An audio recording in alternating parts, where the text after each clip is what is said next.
Assalamualaikum and a very pleasant evening I bid to everyone. My name is Aisha and I will be your moderator for tonight, Manifesto night. First of all, I'd like to thank all of you for coming to our first Manifesto night.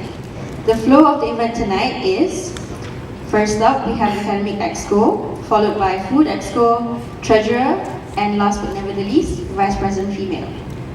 Before I start, I'd like to remind everyone to please maintain your silence when candidates are giving their speech.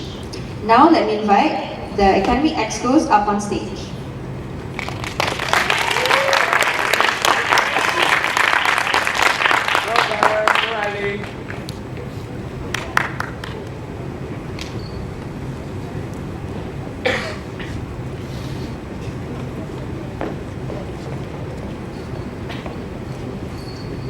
Alright, okay, first of all, introduce yourself, tell us your name, scholar, and your course, and your house.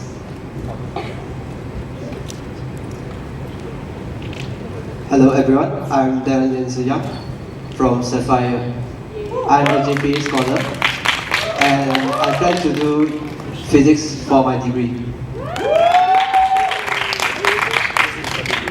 Hi everyone, I'm Eliswell, or as most of you call me, Ellie. I'm a Petronas scholar from the House of Sapphire. And I'm planning to do chemical engineering in the future. Alright, thank you very much. So now we first start with Academic Exco Male to present your manifesto.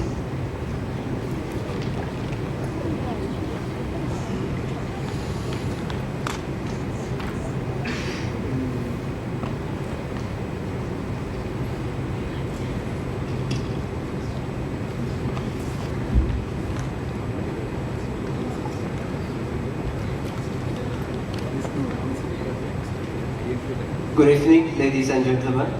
I'm Darren Linsuyang, standing here as your Academic Exco for session 2017-2018. First of all, I'd like to thank you all for your everlasting support, and I assure you that I'll do my best as an Academic Exco. As Ellie and I both are uncontested, so tonight we are doing a joint manifesto. I'll be presenting 4 points, while Ellie will present the rest. Let's start off with the jobs of Academic Exco. As an Academic Exco, I'll introduce the reference books during the induction week. This is part of the activities organized by the Student Council. And then we also sell the past years. At the start of each semester, we'll post notice on the notice board to sell the past years which are cheaper than those in the RC because they are 2-in-1 in terms of the pages. I hope that students are able to cut the cost for buying exercises through this initiative of ours. As the Alliance of the University Relationship Office, we work very much with OneCast. Thus, our duty is to relay information regarding the university application, especially the UCAS. This also includes reminder of deadlines from OneCast to the batch WhatsApp group. However, we also like to promote talks by universities. For instance, today we have universities from the London. So we'll snap pictures of the notices, or we'll write messages into the WhatsApp group. Now, we have come to the highlight of our manifesto, that is the peer tutoring program. The peer tutoring program is not a new program. It was introduced by our senior Ian Tan and Ishan. This is a program involving student volunteers who have good grasp of certain subjects, helping out their students, their fellow friends, sorry. First, the volunteers have to sign up at the forms posted on the board, which Ian and Yushan posted on the board earlier, if you have noticed. Then the volunteers have to get signatures from their respective teachers as consent. Then we'll come up with a separate form for students who are interested to be the tutors. Of course, certificates are prepared as recognition of the volunteers' effort. But then there are more meaning behind this peer tutoring program. I'd like to emphasize that kiasu is not all. As KY students, we all kiasu a lot, but then we must not be selfish. If you can put your hands up to reach for the others, there's absolutely no reason why the others can't reach for you. And that's the spirit we want.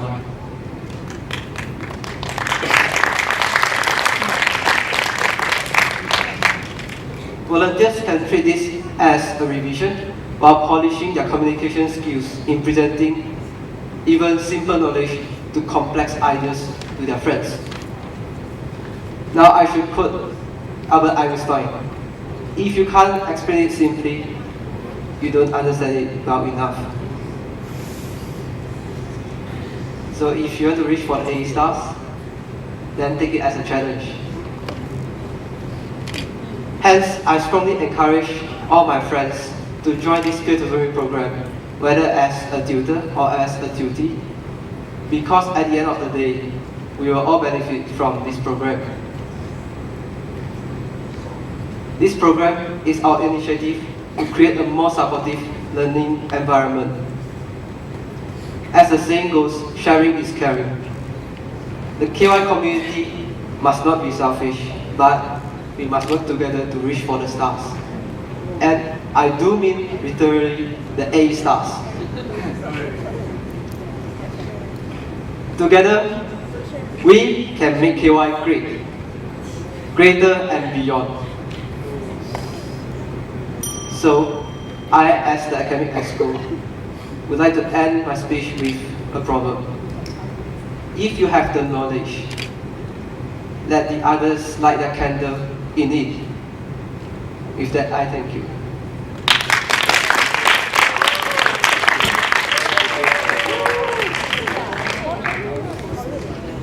Alright, now we continue with Manifesto presentation by our female academic exco.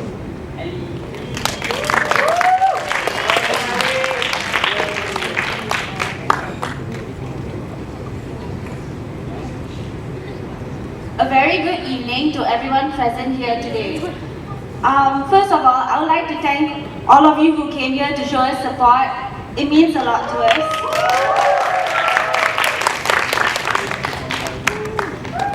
So, as you all know, Darren and I, we are doing a joint manifesto. So, I'll sum up his previous points before moving on to mine. Okay, first of all, we'll be continuing the academic exco's initiatives in the past, such as the peer tutoring program, selling past years in the RC, introducing reference books to the students during induction week, as well. Sorry.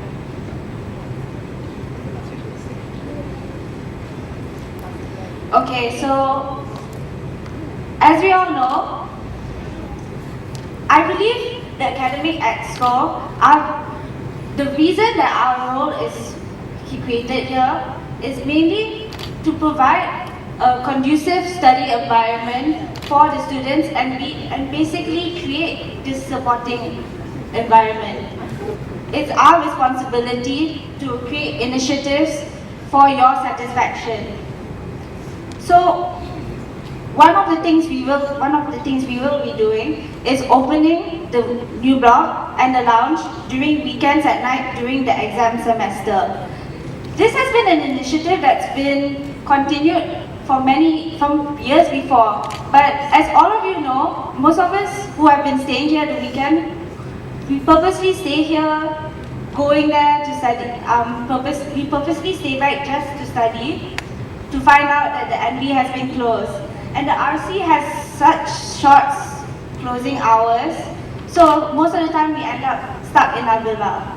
So I've spoken to the staff at the admin office and they've agreed to open it, and in the event that it is not open,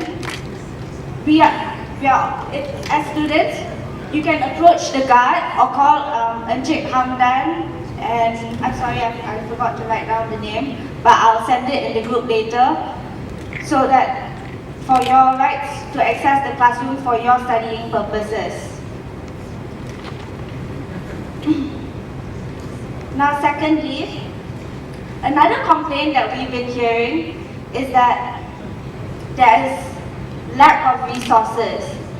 And our goal as academic excos is to continually improve the resources in KY, starting from the RC. So to address the lack of variety problems, for Tohiro from the RC, she's mentioned that coming soon, publications and subscriptions from the general library will be available to college students in coming weeks. And there's also been complaints that there are not enough resources, which is where you guys come in. We will be putting an online form for you to suggest what you believe is needed to aid your time in KY, be it non-A-level subject materials such as SAT books. There are many of us here during university applications. We all have different needs. Some of us will be applying, will be sitting for BMATs, some of us will be preparing for SATs, and so on. So, collectively, we can ask seniors and start suggesting it through these online forms. The RC has already advocated a budget for new resources. So the process is that with the suggestions of new titles from you all, the book suggested will undergo an evaluation process and hopefully will come to the RC soon. Now, on the online form, I understand that some of you guys, maybe you might not know exactly what you might need, but you might just want to suggest general things instead of exact titles. So we will be allowing you guys to do that. And as academic experts, we will take the initiative to talk to teachers and seniors. But honestly, there is so much we can do to address to all your needs. So it's time for everyone to start being proactive, start talking to the seniors, and hopefully together, we'll be able to improve the resources available at KY. Another thing that Darren and I are planning on working on is the Innovation Quest. It's an inter-house competition that used to be organized by the Student Council, but over the past few years, it's been cancelled due to timing constraints. Now, obviously, if the schedule is too packed, we wouldn't want to burden everyone with another event for everyone to take part in. But if all goes well, we would like to organize it hopefully at the end of January in our Sem 4 on next year 2018. As we feel like it will be a good time for the incoming point 5s to be able to bond with their housemates, and since before everyone gets back into kiasu mode, one last event besides sports carnival for them to relax as well as pursue some academic interests. So, as you all know, most of our points suggested is not really the effort of both of us alone. It's a community effort. So, once again, together, I hope that you all would support us in creating a more productive and conducive study environment for us. Before I end my speech, I'd just like to share a quote that actually means a lot to me. It's before we go back into A-level exam season, kiasu mode and all that. You guys, it might be difficult, but you deserve all those sleepless nights and the second cup of coffee. You deserve to be having a hard time, because there is no other way to make you realize how much you want your dreams to come true. And even if it gets to the point where you might just want to give up, with all those challenges, you have to remind yourself that you deserve to be struggling because it reminds you that you want it more. Nothing good comes easy, whether it's A-level exams or working together in events or even running the student council. But I promise in the end it'll all be worth it. Thank you.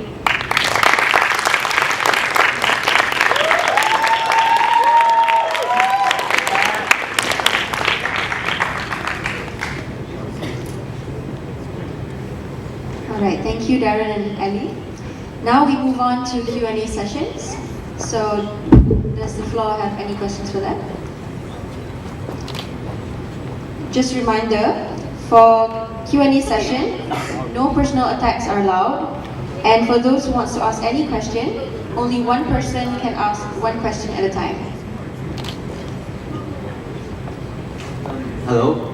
Can one of the either experts elaborate a bit on the innovation quest and what it's about? Based on previous blueprints, it was basically an inter-house event that consisted of many stages. Now, since none of us here has been there to actually witness the event, chances are we will be organizing some bits from scratch. But in this event, we hope that we will be able to incorporate all subjects, not just a science-based thing, you know. Hopefully we'll be able to involve the whole KY community. Would you like to add up anything? Alright, next question. Thank you for that question. Hello.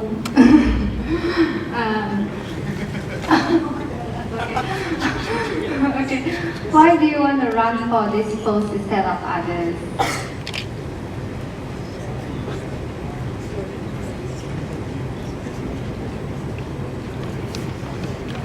Thank you for asking. I think that academic exco is a position where we have to do a lot with academic related stuff, but then not so academic. I mean, not to say examinations. In this position, we are trying to create a more conducive environment for the students, and this is always my dream, to let everyone let themselves share their knowledge.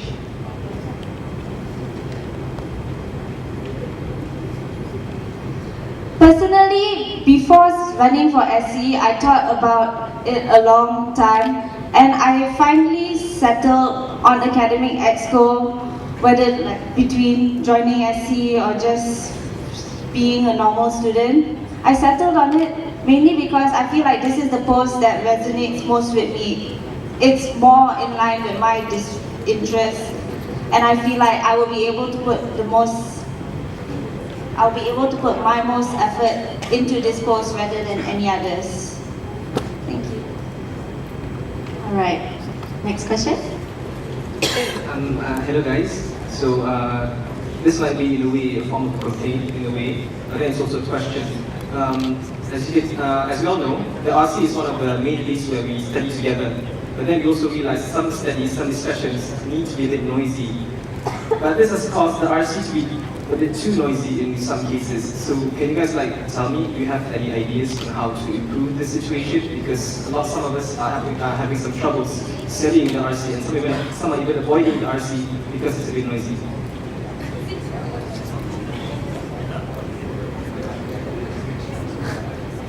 Thank you for asking. Now we have the lunch, and Ian and Vishan are still booking for the MB.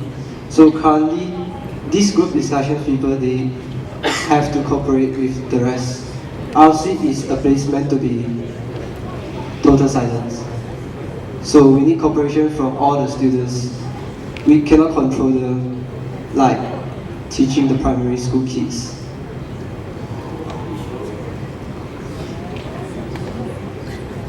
I agree with what Darren said, but just to add on, I think a large part of the RC problem is that previously the MV was not available as often. The schedule was rather erratic because the guards did not open it as punctually, or sometimes they forgot to open it at all. So with opening the MV and lounge, I hope that it'll able to sort of diffuse the crowd in a sense. And anyways, AS is coming, AS and A2 is coming. I believe that students, all of us, we will take the responsibility, settle down, because at the end of the day, we all want our A's, right? Okay, thank you. All right, thank you. Thank you. Next, Will. Hello. Before I ask, are you all okay? Okay. Before I just go on to the questions, I just want to make a suggestion for you guys. It's mainly to do with the past year papers, because me as a furthermore student, it's a huge issue for me when I find that the past years don't really have the marking scheme from summer 02 until summer 07 or 08. So one suggestion that I'm giving out here is you guys try and provide the examiner reports as well. Not only for those years, but also for most years, and maybe just not for further maths also. But because I think examiner reports actually do help students in answering questions. Alright? And I want to ask Darren, I'd like to clarify on something you said about in your manifesto. You said something about being here in KY doesn't mean that you should be selfish. So can you elaborate on that?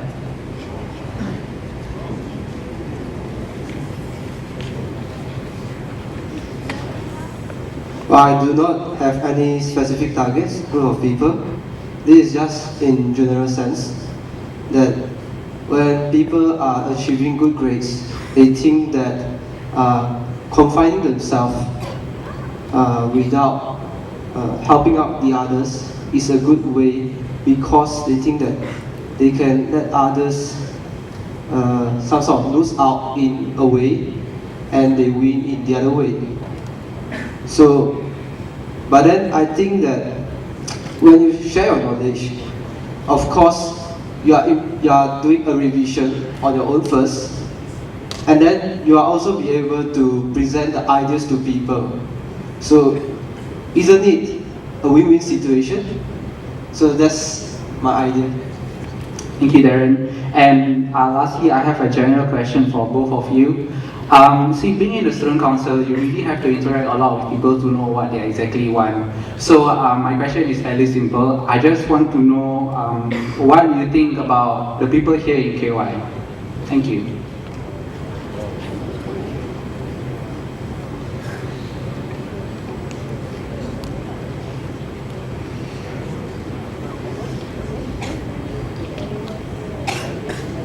Hi guys, so as you all know, I was a 0.5, and I think I've spent a lot of time with most of the people here, and honestly I would say that KY people are very helpful.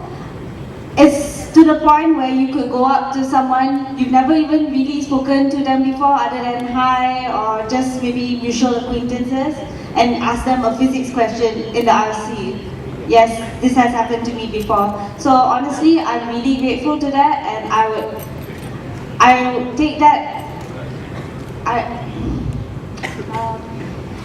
I remember all this as I continue to do, as I will do my role as academic expert in the future. I remember all those people who has helped me in the past, and I hope that I'll be able to do the same.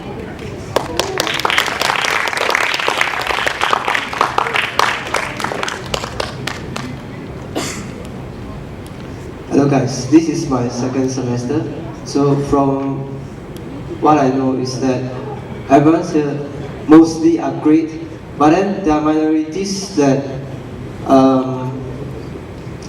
I wouldn't think they would like to socialize that much, and they would like to help that much, but then they're just a minority, maybe less than 2% I think, but then the rest of the people are great. And I do mean really great. I never thought that I'll come to this school, such a prestigious school, with so many great people helping me out. And I thank you all for your support.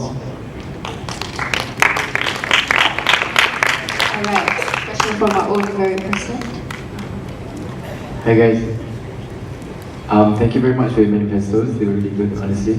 But I just have one question each, one for Ali and one for Darren. Okay.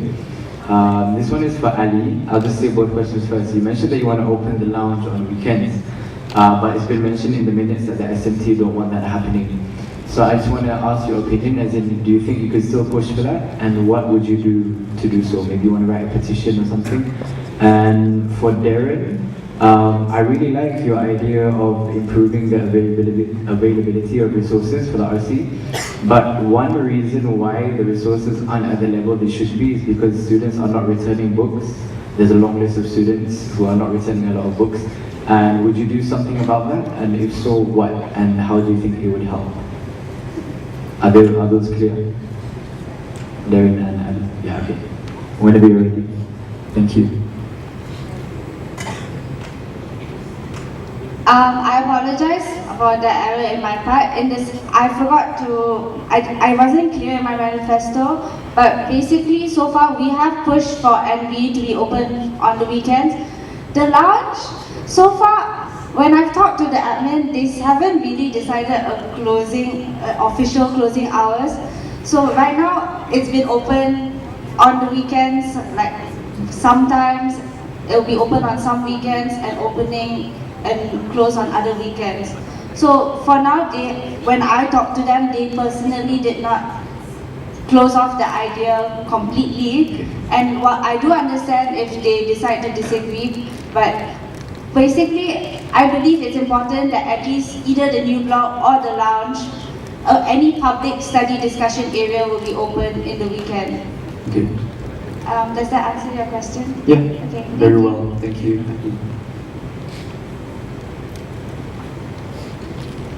So, Adam, your question was that the housing resources are not enough because students did not return the books, right? One of the reasons why. One of the reasons.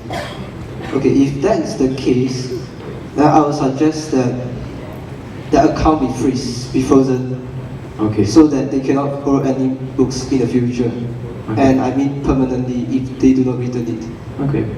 Sure. That's fair. Alright. Thank you, Darren. Thank you, Ali, for your responses and your manifestos. Alright, so thank you, Darren and Ali. You may take the seat.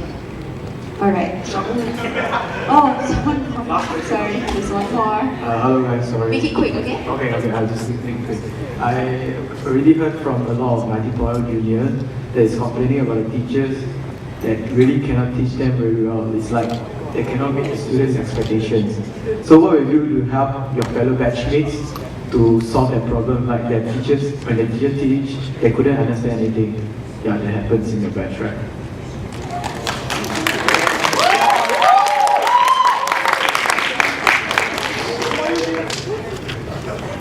Thank you for bringing up that. I'm pretty sure that there are a lot of smart guys here, smart guys, ladies and gentlemen. You're all here. So, this is the main reason why we have the peer tutoring program. If there's people who don't understand the topics, they can ask their friends. Oh well, I do not mean that you have to go through the peer tutoring program. We can always just ask around, just like at Listra. It's so easy to get people help you. But then the teacher's problem, I don't think we can do much on that because it's more onto the school. So this peer tutoring program I think will help very much.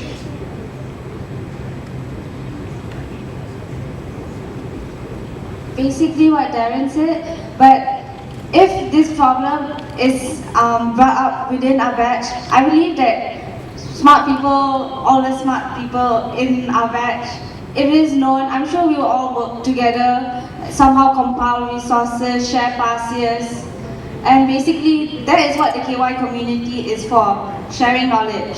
So I believe together you'll be able to work through it, because honestly, teachers, that sort of politics is kind of out of our hands. So what we have to do as students is to make do and persevere. Thank you. Alright, thank you. Thank you guys. You may take your seats. Now we will continue our Manifesto night with food excos.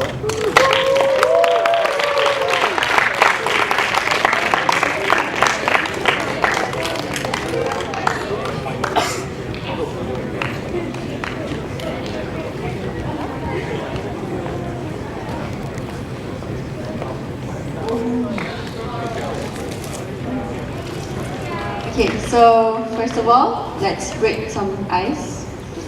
Introduce yourself. Hello everyone, my name is Lo Zhen Heng. I'm from batch 19.0 and I'm from the Garnet House. Oh, 19.5, sorry, I'm sorry.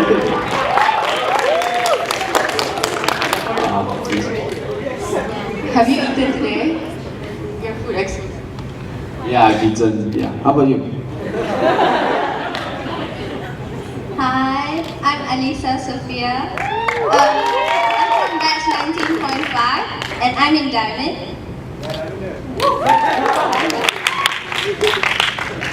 Alright, so whoever wants to take the podium first?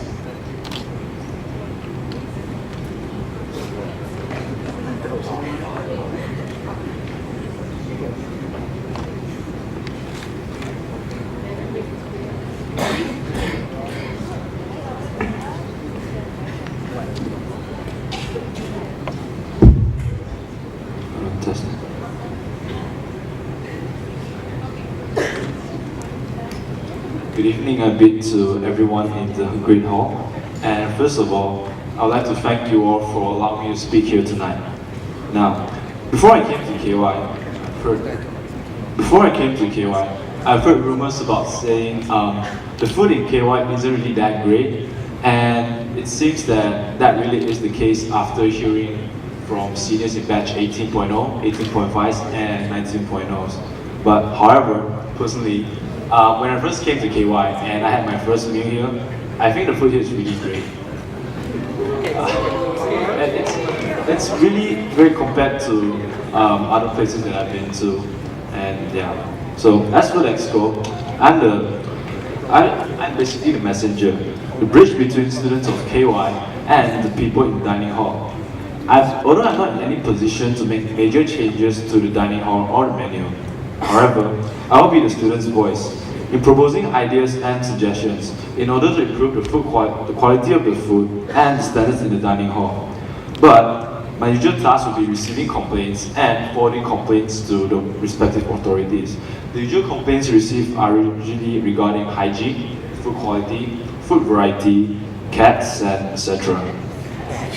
One of the biggest issues about the food in the dining hall, and that is most frequently mentioned, is the hygiene. Last week alone, there's been a few cases about the cleanliness of the food. Me and Elisa have spoken to the food executive officer about this, and an investigation is underway.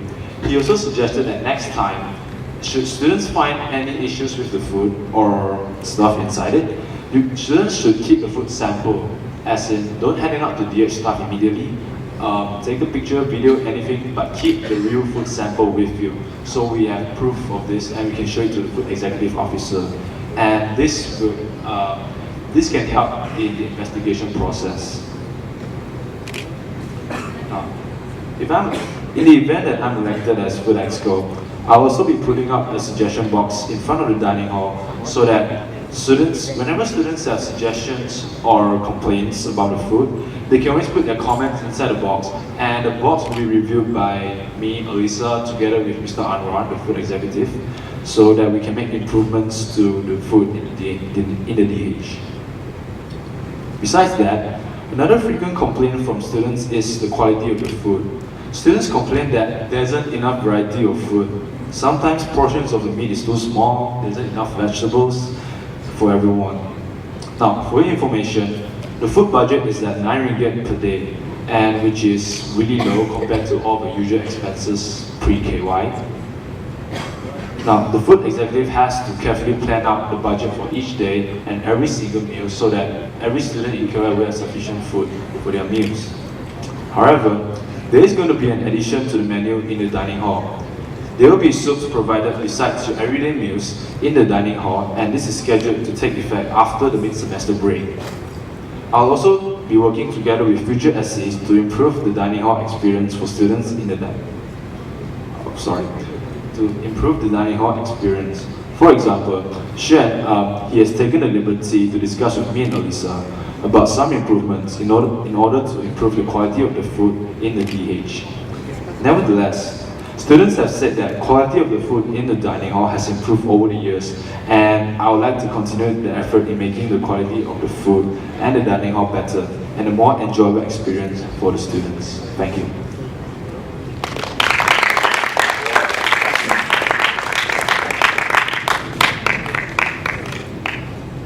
Alright, next I invite our female food exco to present her manifesto.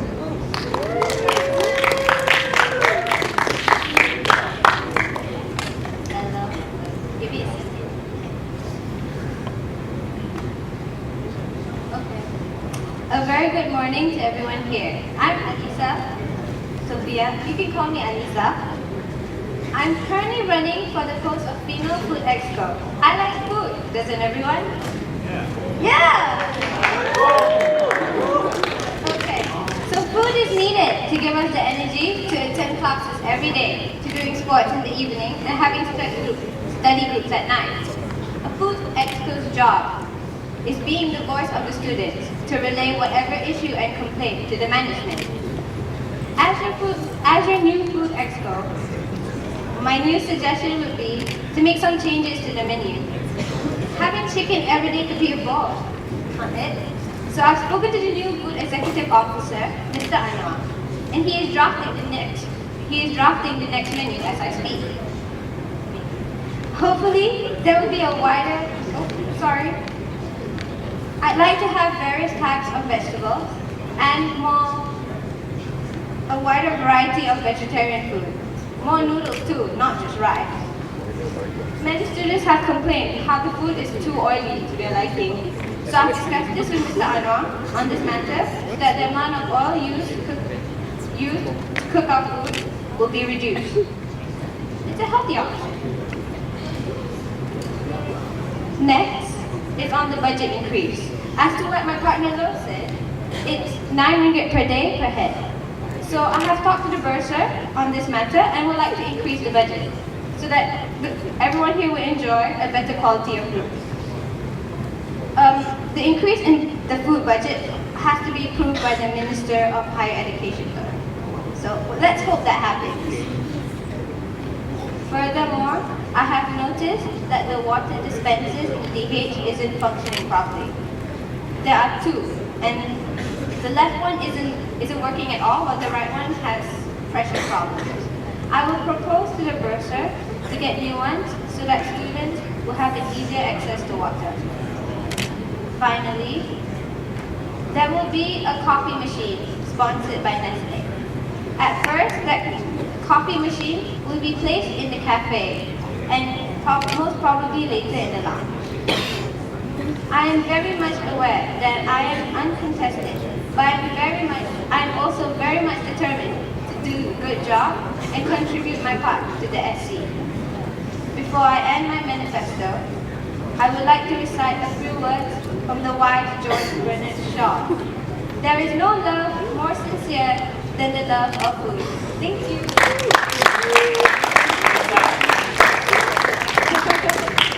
Now I open up the floor for Q&A session.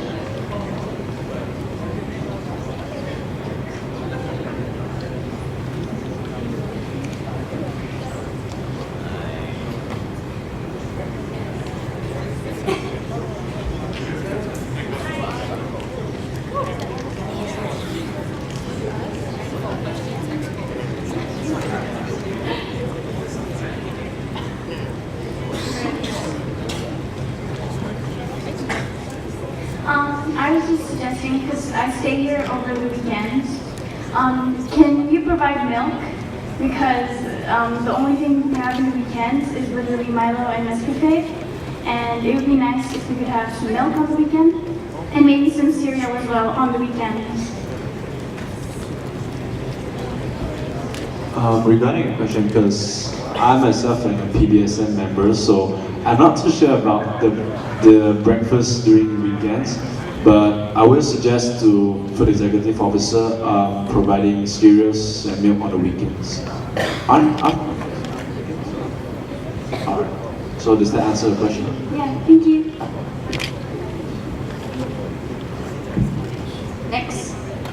Hi, I'm just concerned about the food that we have in the college right now. So when we look at it, it's actually very carbohydrate heavy. When you look at the amount of rice they supply to us and look at the vegetables and chicken instead, those are very, in proportion, it's not sufficient. There are people in the crowd that could really use more of everything that's not rice. I mean, just look at Amir, he needs like 5 kilos of protein to operate every day. So is this something that you can push for us, the vegetables and proteins and stuff? Well, I brought up this matter to the FEO actually, the Food Executive Officer. I told him how the food isn't really well balanced. He said for the next upcoming menu, there will be less rice, hopefully there will be less rice and a variety of protein, not just chicken.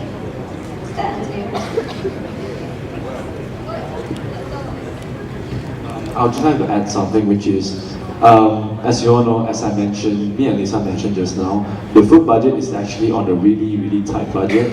And with 9 ringgit per day, split to about 3 ringgits per meal, you have to understand that portions has to be cut down to compensate for the meals you get. So, but yeah, the FEO has planned for a more variety of meat and vegetables for the next upcoming menu. And yeah, thank you. Okay, next. Okay, hi guys.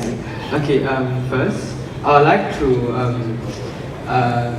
say the suggestion of increasing the, verified the food for vegetarian food. It's very good because I see that nowadays vegetarians only get eggs to replace chicken, and it's really unfair since you say everyone have a 9 ringgit budget per day. So mean to say that they have 3 ringgit per meal, right? So 3 ringgit per meal, you have an egg to replace chicken. It is unfair to them. So I really hope in later days you guys can really carry out your manifesto. So here comes my questions.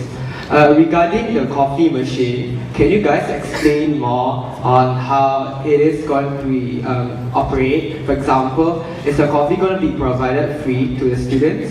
Thank you. The coffee machine, it won't be free. I mean, the machine is free, but you will still have to pay for the coffee though. Lola explain how it's offering.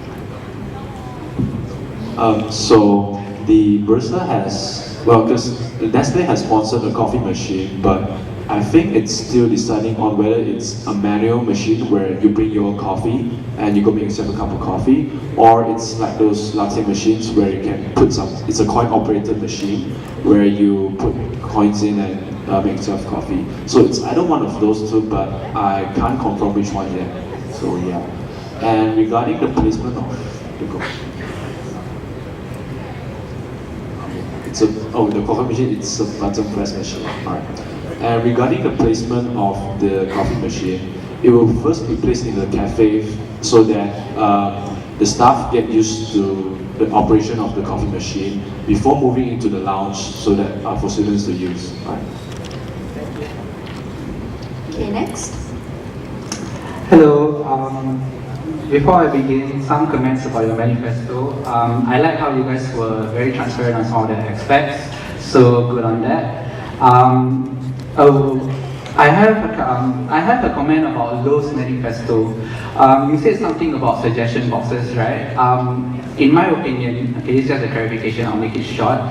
In my opinion, it isn't really necessary to have a suggestion box because students can simply just WhatsApp the food or exco or any of the student council for that matter if they have issues regarding these kind of things. So I wouldn't say that it would be the best idea, but if it's something that you feel you should push, then why not? And Alisa, I have some problems with your manifesto. I mean, you suggested a lot of stuff, like things like vegetables and noodles and things like that. But I think what you failed to do in your manifesto is basically inform us like what are the things that are required for this kind of implementation to happen. For example, yes, it's nice that you talk to Mr. Anwar, the food executive, but I think you have to make us understand that it all depends on the supply as well. Like why something there have been like some undesirable incidents which have happened before, and I think it's very important if you actually comment about it and inform them what your stand is on it, so people can actually get informed about this kind of issues. And I just want to ask a very short question. Are you guys aware of the food committee?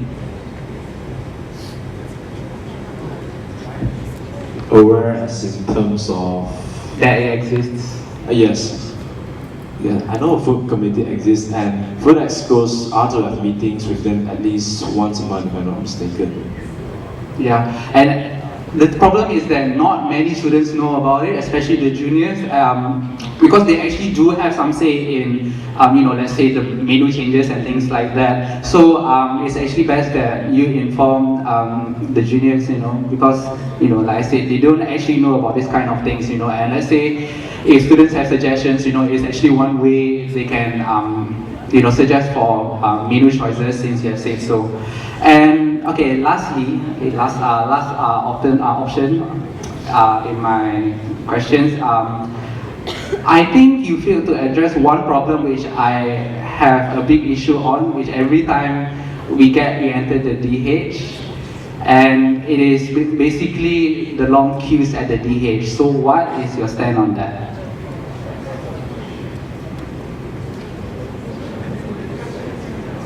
Okay, regarding issues about the long queue, I can't really do much about it because there's only 2 lines to queue on, and usually the queues get really long, especially at 12:50 where the blocks ends. The most I can suggest is students' cooperation, which is just a bit more efficient or faster. And yeah, I can't really do much about long queues, I guess. Maybe to make the queues faster, maybe we can suggest for a better division of workers. Okay, I'll give you some advice on that.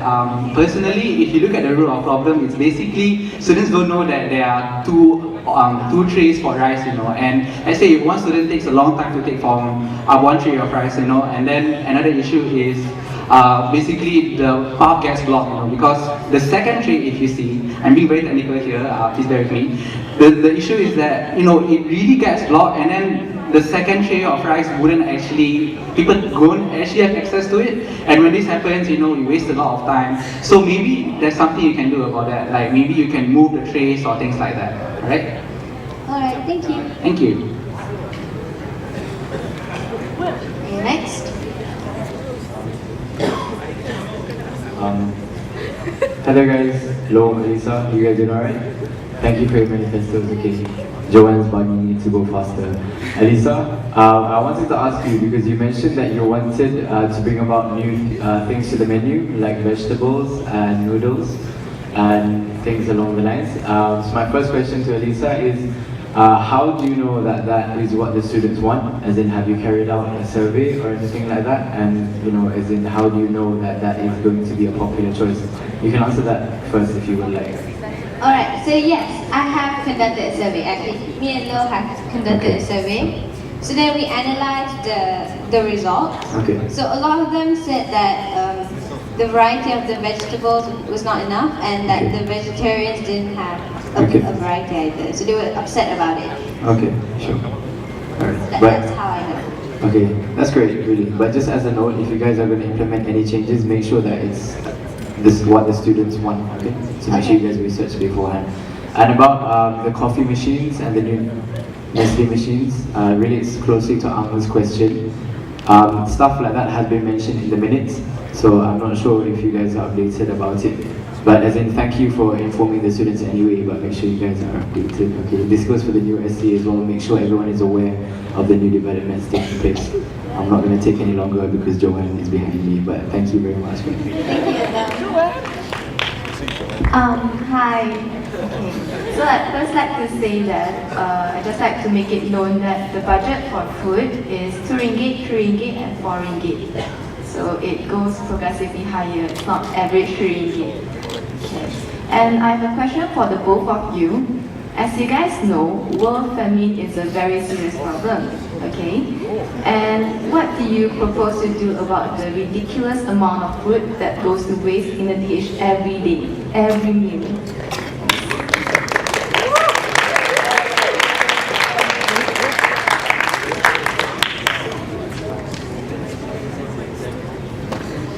So after a long day, you wonder where the food goes, right? So Joanne, the food actually, so we have this man, there's this man. So we give all our food to this man, and he feeds his ducks and chicken with the food. Yeah, wait. Lo will elaborate on it. Okay. Okay, about leftover foods, we actually talked to Bursa about it, and according to Bursa, he said that for leftover foods, including the ones in the bins and the ones left over in the trays, they're actually being sent to, like Lisa said, a guy, I think it's a farm or something, to turn into animal feeds for the students. But however, I've not heard of news of saying world famine, which is sending the leftover foods to orphanages, but that would be a really good suggestion.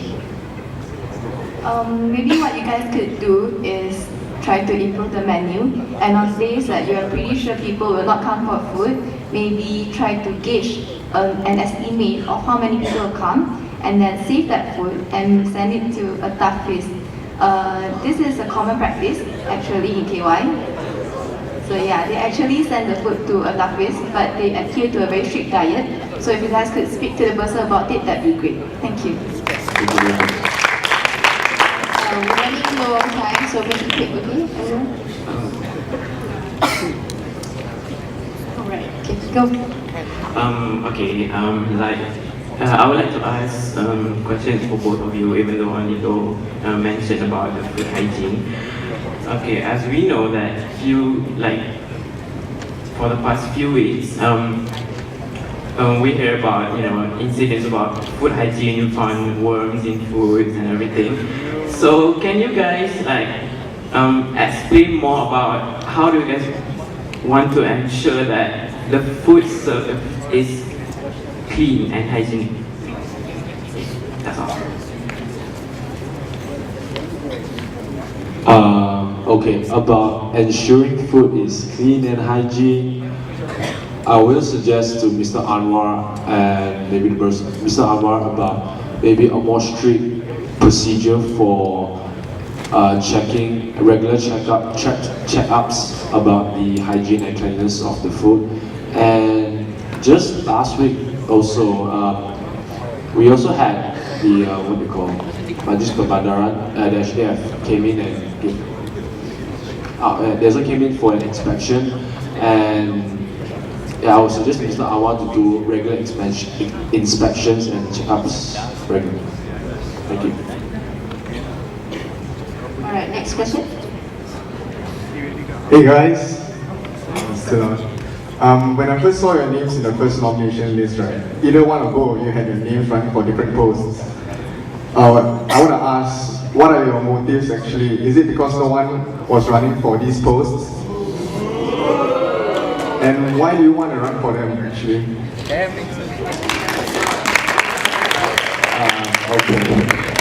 Now, me myself, I like challenges, and I think of Food Exco as maybe a bit more challenging and better, so I can learn more and maybe get more experience out of this. And at least I know when I graduate from KYUEM, I'm part of something here. Yeah, at first, just like Lo, we were running for special tasks, but once we found out that we could run for other posts, I chose to run for Food Exco because yeah, it is more challenging, it does give you more experience, and also food plays a very vital role to the students here. So I would like to contribute to the food here for all you guys. Alright. Hi guys. Two part of question. Okay. For the first part of question, right? Do you know the amount of food being wasted is going to feed the chickens and I don't know what else. But do you understand that a lot of humans in KY, they actually need 2 proportion of food. Have you guys think about letting them having more food instead of feeding a chicken and stuff?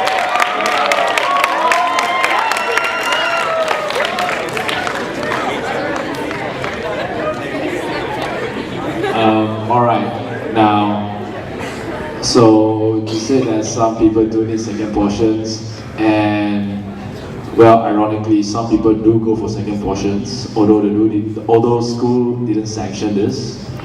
Yeah, I'm not saying this officially, but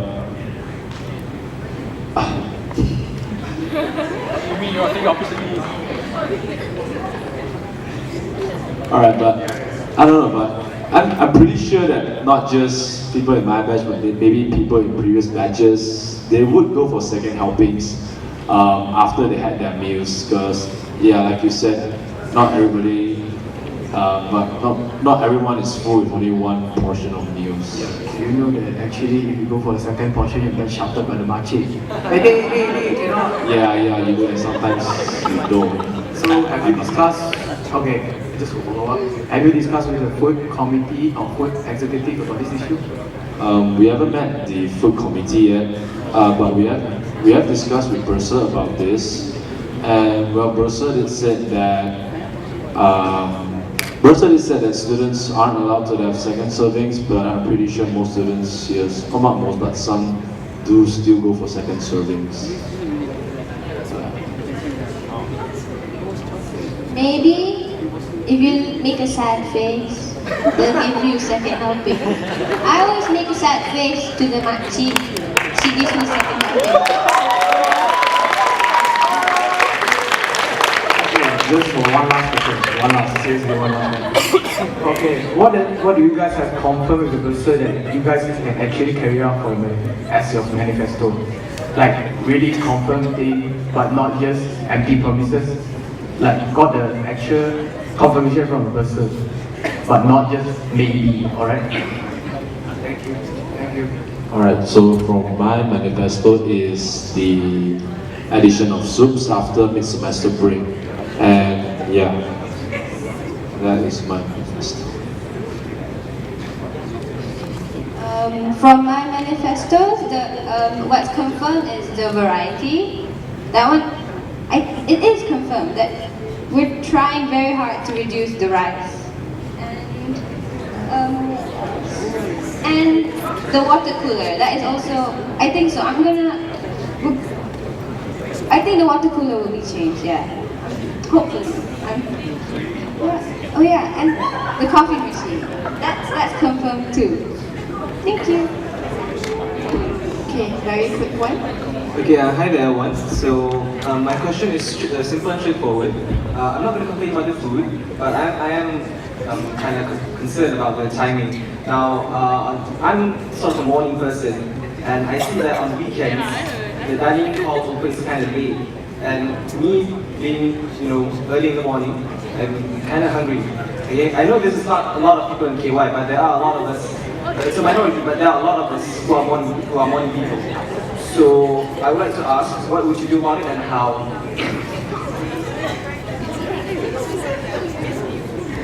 Regarding the morning person stuff, I would assume morning as in 6 a.m. in the morning. But the school already has a schedule, and DH won't be open to serve food before that schedule, as you all know it. I'm sorry, but your question is? I mean, like, being a part of the food exco, can't you do something about it and try and change it?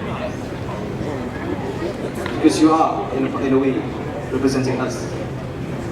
Well, we might be able to do a survey to conduct. If there are a lot of people during the weekend that are morning persons, and if there's a majority of votes that says you guys want breakfast served earlier, then we will be able to propose this to the food committee and the food executive. Alright, thank you.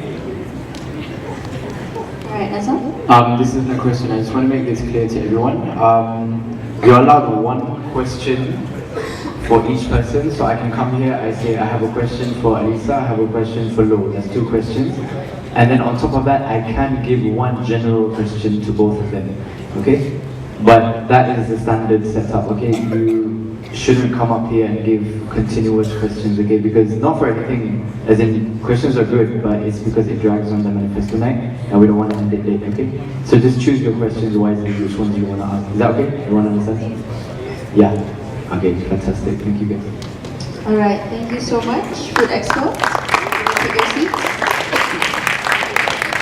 We shall continue with our treasurer. Just a word of note, these two are competing against each other, so if you would like to have a thought of which one to vote, this is the perfect time to do that.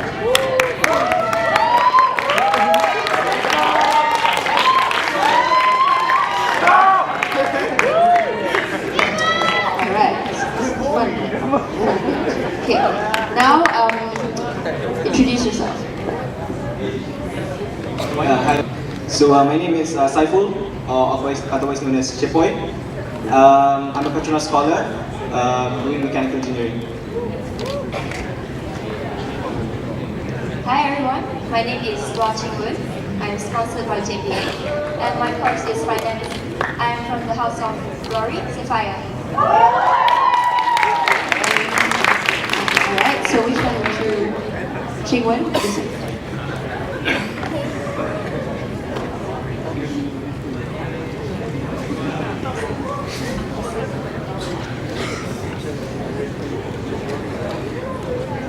Remember how we all grew up playing that board game Monopoly?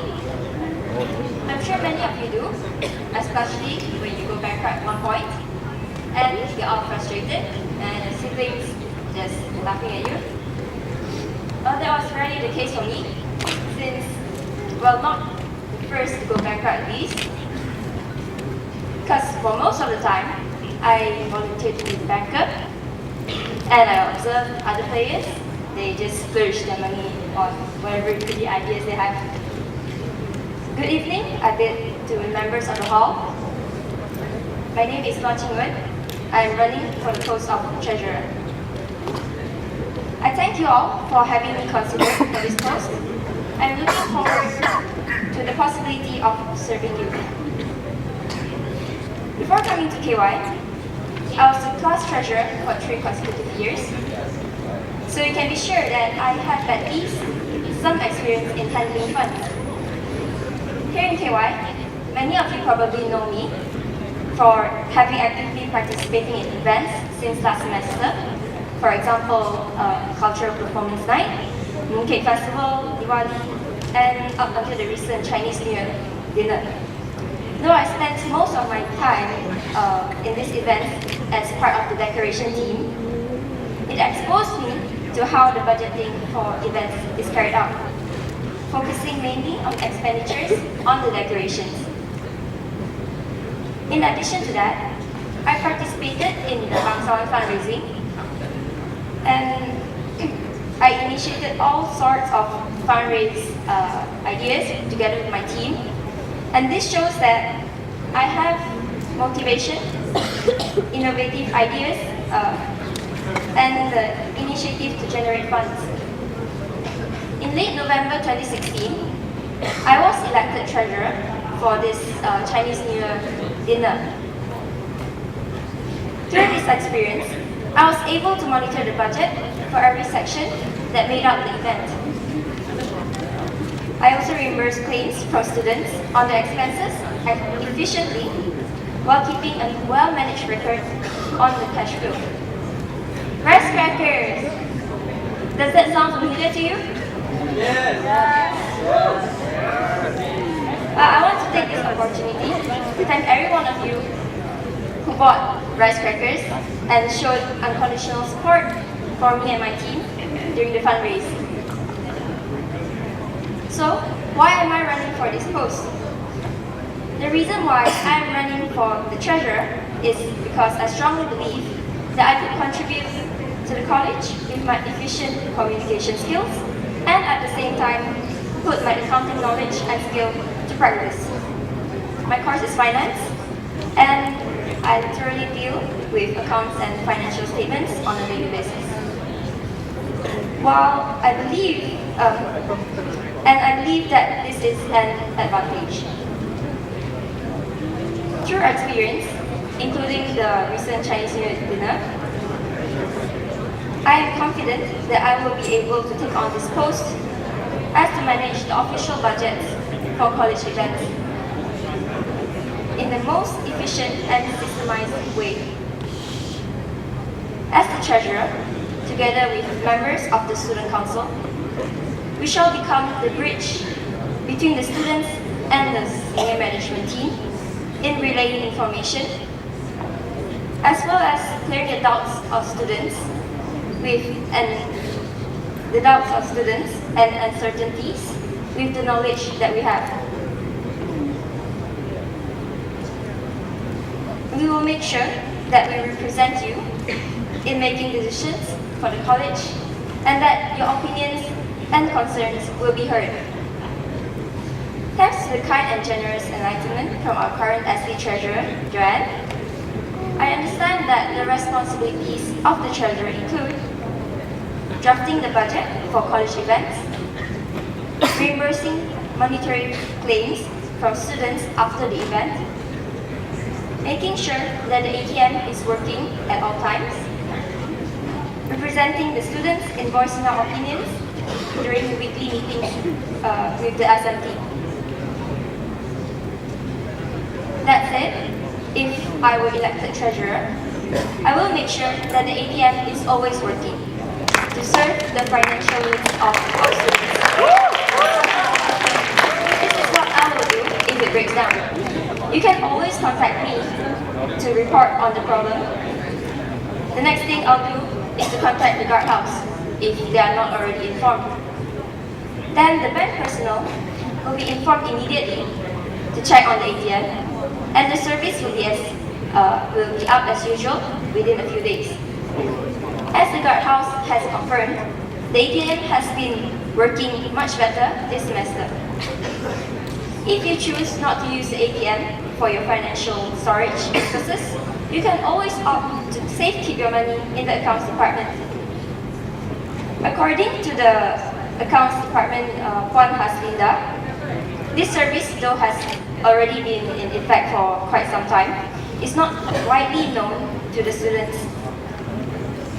While it has been mentioned in our induction, most of the users of this storage service only consist of club treasurers. I propose to make this service more widely known to students and also the future batches, so to benefit you in terms of financial storage. This is how the process goes. Your sum of money should be kept in an envelope with your details on it, and you should specify the amount. You can deposit and retrieve your funds from the account department as you wish during office hours. You also need not worry about losing the money, because there is insurance to guarantee that you will get your money back safely, no matter the sum. I will also make sure that the standardized budget proposal for events is correctly and continuously used, so that the proposals will obtain approval from the student services in the shortest time possible. Next, I propose to make the budgeting system for events more transparent, which can be accessed by onlookers who wish to know more in detail about the event. This can be done by either uploading the proposal documents online to Google Drive, or saved in a folder in the computer in the RC, much like what you do with past year papers. This system will also lessen the burden of future event planners, as they can refer to previous budget proposals without going through too much trouble. If you place your confidence in me and elect me as your next Student Council Treasurer, I assure you that your concerns will become my concerns. To end my speech, here's a quote by Douglas Adams. To give real service, you must add something which cannot be bought or measured by money, and that is with sincerity and integrity. Thank you. Thank you, Children. Now I'd like to invite Satu Aiman up to the podium.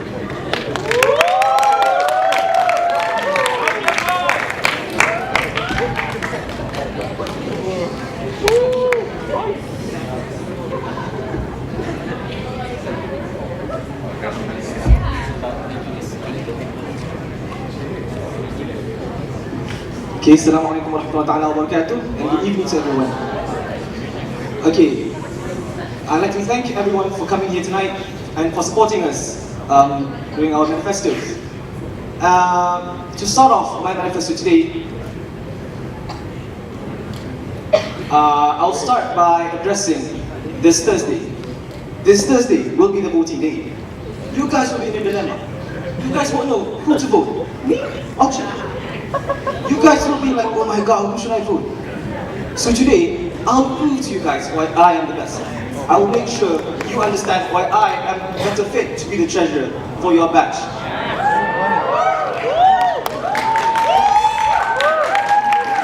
So first, to start it off, I'll tell you that I am actually very persistent and about this job. When I want something done, I really want it done. And if it's something from you, I would really make sure that it is done. Okay, you guys will come to me. If I were to be the treasurer, you guys will come to me and you'll give me your complaints. Okay, and as the treasurer, as part of the SC committee, I must make sure that your complaints are heard. But I will not just let your complaints be heard. I will not let Wonder just hear your complaints and do nothing about it. I will make sure not only your complaints are heard, I will also make sure that they do something about it. I will make sure that she will help us feel like hope in KY.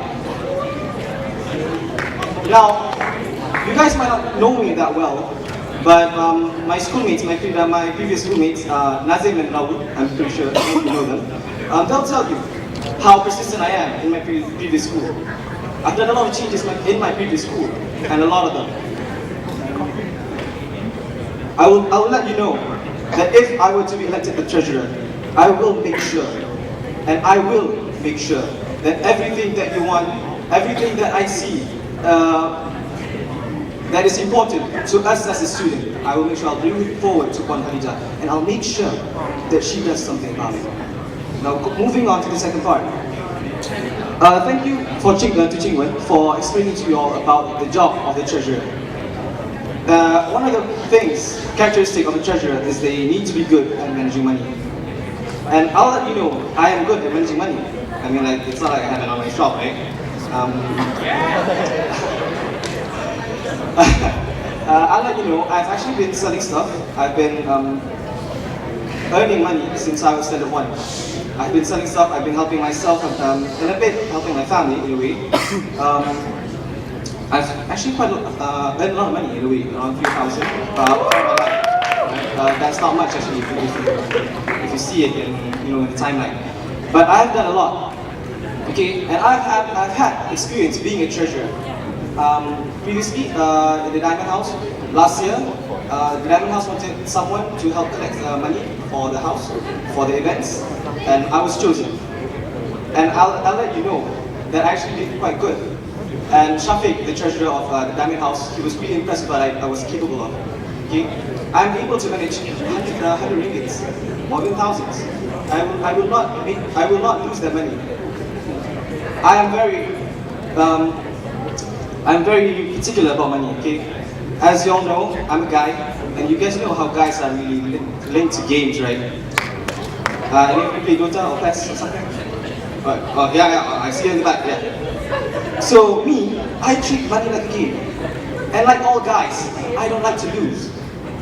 Okay? When I get money, I'll make sure I'll take into account every cent of the money. I will not lose that money, and I will manage the money properly. Now, moving on. So, why am I the best for the treasurer? Now, you see, I'm not only a thinker, okay? Because all of us in KY, we are thinkers. We are brilliant. We are intellectual, okay? Now, me, I'm a thinker and I'm a doer. When I think about something to help you guys, I don't just let it be. I do something about it. When I hear complaints from you guys, I try and come up with solutions to that problem. And not only that, I will try to solve that problem. I will find solutions to that problem and I will do it. I will come to Wonder and I will maybe eat some sweets off, okay? Because you need to understand, when working with superiors, and I'm good with it, you need to really develop that conversation. You need to make sure that they understand you when what you want. You don't want them to be a bit defensive and coming to you and say, Bonda, can you do this? Oh no, the budget doesn't look at this and stuff. We've heard this a lot. Okay, and seeing as your representative, I will come to her and suggest maybe new ways to go around the rules. Because I'll let you know, there will always be flaws in rules made by human. Okay, and it goes the same even for the rules in KY. Not only can we go around them, we can also bend the rules. Okay, and I'm not just saying this for fun. Okay, because the rules here are strict, and it's true, rules are important, but sometimes they don't give us the freedom that we need. Am I right? Yeah. Am I right? Yeah. Thank you, people. So every time I come to Wonder, I will make sure she hears what I say, and that will be coming from you. I'll make sure that they hear what you say, and I'll make sure that she does something about it. And if she can't come up with something, me being a person who can think and do, and also work together, I'll come up with a solution. And not only from me, if I can't come up with a solution, I'll tell you, I like to cooperate with people. Okay, I like to discuss with people, and I have been discussing with the current nominees on maybe how we can improve our life in college. And some of them are quite interesting, and some of them are doable. So you need someone to help you out. Okay? Now I'd like you to know, from this day on, you guys will be hearing promises. You guys will be hearing promises from all of the SE nominees. And most if not all, some of them will require budget. And you need someone like me to help push that budget. Okay? Not push the budget, I mean, you need someone like me to help them do all the budgets. You need someone like me to help all of the other nominees realize their manifesto. We don't want them to be just white lies.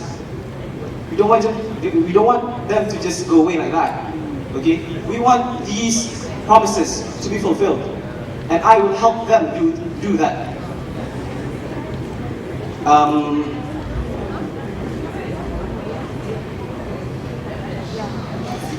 So basically that's it. Thank you. I'm Saiful, and goodbye.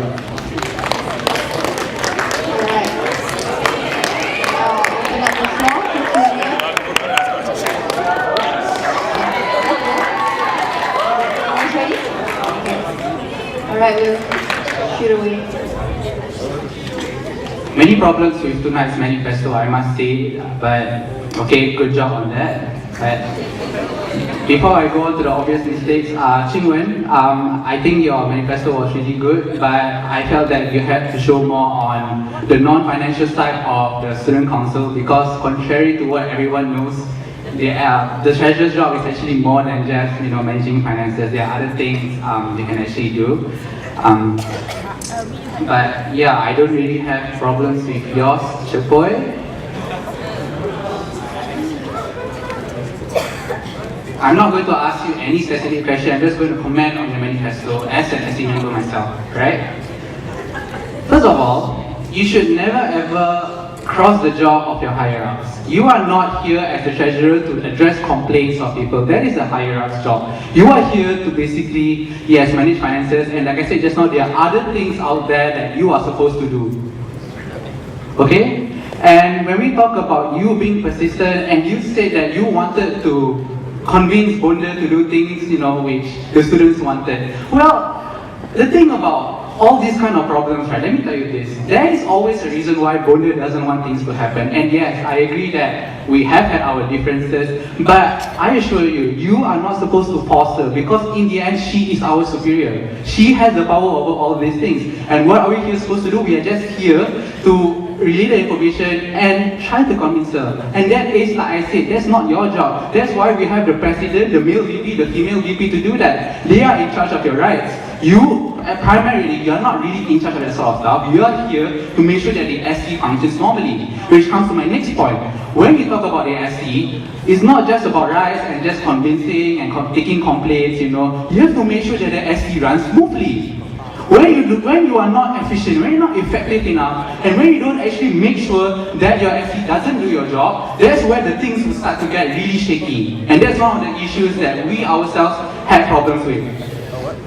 And you talk about your online shop. Allow me to say that while it is, I think, a really interesting thing that you do, I felt that you shouldn't have brought it up in the Student Council manifesto because it's not relevant for one. You know, you don't want conflict of interest to happen. You're not here to promote your shop here. Okay, I'm really sorry if I am sounding really aggressive, but please understand what I'm trying to do here.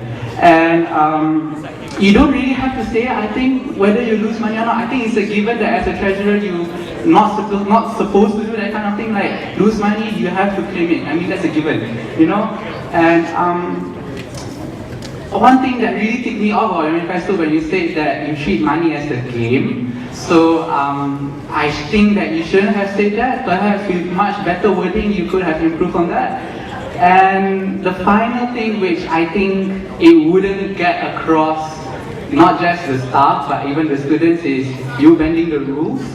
That is also not one thing that you should have said. I think most of us here understood you were trying to say based on that, but like I said, proper wording really matters in this kind of case. And if you can't simply word things right, how are you supposed to not offend the people here or even the staff? You said you wanted to be persistent and things like that, but if you don't do it the right way, then I assure you nothing will get done. Thank you.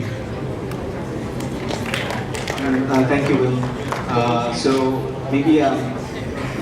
Thanks to Will, because if you all know, he's been helping the nominees a lot. So maybe something's clarified about my manifesto. So I'm sorry if I sounded a bit too aggressive about being with Wonder, but I did also mention that I have a lot of experience with spirits. So like I said, I want to do some sweet talk. So I just want to show you that I will try my best to convince her in any way. Not aggressively, not forcefully, but I will try my best and use my skills to do so. Secondly, about online shopping, I'm sorry as well, but I'm just trying to show you guys that I'm good at managing my money. And yes, I'm not actually trying to promote it. If that got wrong in a way, I'm sorry as well. And about bending the rules thing, I'm not actually saying that I'm bending the rules. I'm sorry again. I'm just saying that there will be a way out of any situation. I'm telling you, a lot of us are feeling uncomfortable with the rules now. I'm just saying that there will be, and there always will be a way to get out of this sort of situation in the right way, not in the wrong way. That's why I say bending in the way, but okay, I'm sorry again. That's all. Alright, next. Hello. Hi guys, but this question is directly to Chapoy. Hello Chapoy. I really admire your passion to become a treasurer, right? Because from what I saw in your post that you applied for, it's actually president. During the past 4 days, only you started to change the treasurer, right? Are you correct? Yeah, okay. Let me just finish the question. Can you just explain to me how does your passion changes just by these 4 days? Your passion towards the president changes to become treasurer. Can you explain to me, is that passion or is that just a moment, like you just want to get a post, okay? Alright, I'll answer that question. So, a lot of you might have not known, but actually I initially wanted to go for the treasurer, and that's basically because I know that the job for the president is very difficult. Okay, and I wanted him to become the president when at first there was an issue where no one was running for the president. And the thing is, you might think that I was just like, what's he doing? Is he just playing around, fooling around? I'll be happy to say no, because I really wanted to become the treasurer in the first place. But seeing that it's a trouble not having a president in KY, I wanted in because I know it's difficult, but then I know I have things that I can sacrifice for KY. Okay, I have a lot of things to take care of. I mean, well, I don't want to mention it, but quite a lot. Okay, so I see that if no one is to run for president, and I did say, if no one is running for president, I'll run for the president, and I'll sacrifice what I have to sacrifice for KY. But then suddenly, something happened. Like a spark of hope happened. A lot of people started to go for the president, as we have here now, Azrai, and we have several others as well. And I see that, like I said earlier, if no one is running for president, I'll run for the president. Then suddenly someone is running for president, and a lot of them. So I see like, okay, there's already enough people running for the president. I want it back to the treasurer. And about the posting, that was actually a bit of a problem, a confusion between me and the current SC. I actually informed I actually informed Azam earlier that I wanted to change, but then maybe he forgot. It's okay to change my name back to treasurer, and I believe it is a bit partially my fault. And to be honest, I've actually made my decision even before the posters were up. Okay, and I'm sorry. Right, next. Alright, continuing from Eugene's question, you say that you've been running for treasurer from the beginning, right? Since you're so passionate about being a treasurer, do you actually know what the treasurer does? Rhetorical question. Since you've heard Chingwen explain everything already, and since you've not actually seen me in person to discuss, I wouldn't say you know much. Sorry to sound harsh, but I know you've texted me twice, and both times I've indicated what time I'm free, and you said that, oh, that wouldn't work out. So I haven't seen you since. And if you're going to be a treasurer with the mindset you're currently having, I will have to tell you that your budgets won't go through, because Bunda won't make time for you. You have to go make time for Bunda. It's not whether she has free time for you or not. You have to actually take the initiative. Alright? And all the things you said about preparing budgets for the SNP and all, I wouldn't think that you actually would push through with it, because you don't seem to know much about what I actually do as a treasurer. So I suggest you do some homework before you say anything in public like this. Alright? Okay, next up, I'd like to address a question to Chingwen.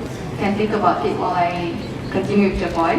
Okay, so if let's say during induction, alright, someone lost a receipt for expensive balloons, like 250 ringgit-ish, what would you do? Okay. And yeah, to Chapoy, my question would be, you say that you are really interested in being a treasurer, but seeing as you don't know anything about being the SC treasurer, what do you think you can do to convince the public that you're fit for the job? Thanks. Should I?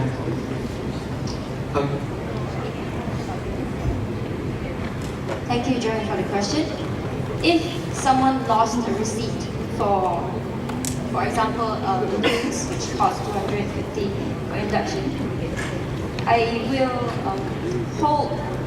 put that person on hold since he lost the receipt, and try to clear all the claims that is more important. And at last, if we still have remaining funds, I will require a very detailed description of the items purchased, and if possible, where they purchased the items and the date. So if there's remaining funds, only I will reimburse the claim. Thank you. Alright. So I'm sorry for sounding a bit too aggressive at the start. It seems like to spark a lot of questions, and I'm thinking a lot of you guys are going to ask questions to me. But okay, am I fit or not to be the treasurer? I am, because previously in my previous schools, I have become the treasurer. I've become other posts as well, and I have been working with the treasurer and as a treasurer before. And I also understand that for different places, there are different formats of the proposals and of the budget. So it is slightly different, but in the essence, it's the same.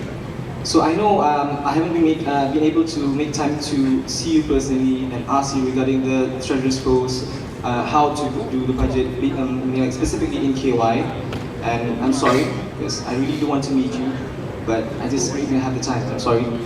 So basically what I'm trying to say is, I have the experience before, and by getting a bit of knowledge from you, and maybe a lot of knowledge from you, because I know that you have a lot of experience before, and a lot of them, okay, you don't have to deny it. I know you have a lot of experience just by looking at you. So It's nice of you to say since you thought Lushini was a treasurer before. Yeah, I'm sorry.